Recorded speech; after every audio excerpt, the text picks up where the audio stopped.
If not us, then who?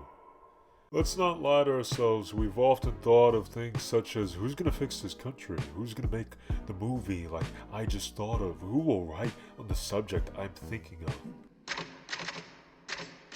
We often just wait for others to do the stuff we wish to be done.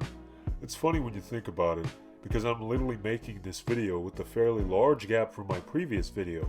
No one will make this video in the way that I want it made. Therefore, I'm compelled to articulate this topic. I'm hungry. I should get coffee. Coffee would help me think. But I should write something first, then reward myself with coffee. Coffee and a muffin. Okay, so I need to establish the themes. Maybe banana nut. That's a good muffin. Take a famous director like Christopher Nolan, for example. The way this director formulates his movies is so unique that his art is not one of those things that you can say, eventually, someone would have made that.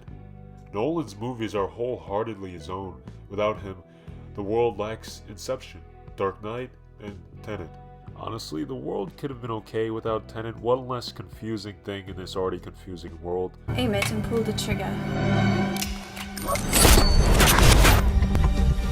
Why does it feel so weird? You're not shooting the bullet, you're catching it. Whoa. Wait a minute, that don't make no goddamn sense. Take writers like Charles Bukowski, for example. Imagine if he never wrote. How many lives would make a little less sense or no sense if Bukowski didn't put it in perspective for them? Finally, take a look at Henry Ford. If Ford didn't produce the cars in the way he did, how many lovers would never meet because the distance between one another that could have been traveled by one of Ford's Model T cars? If all people just waited for someone else to do what they had dreamt of, humans would bear no purpose. Humans exist for the communication of the unrealized into the realized. Moreover, humans bring the ideas of the non-physical realm of the mind into the physical realm of the observable reality. As if given a fraction of the creative powers gods are described as having. Having fun?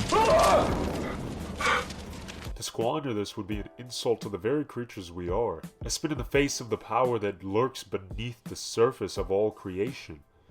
We owe it to one another to create. Art that saved lives, charities that provide shelter, vehicles that connected cultures, and the many other things humans create to make sense of not only our lives, but the lives of others. If not us, then who? Most likely no one will do what you can do in the way that you wish to do it. Provide what you can provide in the way that you will. We must create because we must assume no one else will. We mustn't let the life-changing product fall behind the thought of what to eat for breakfast the next morning, because you will prioritize scrambled eggs over the lives of millions.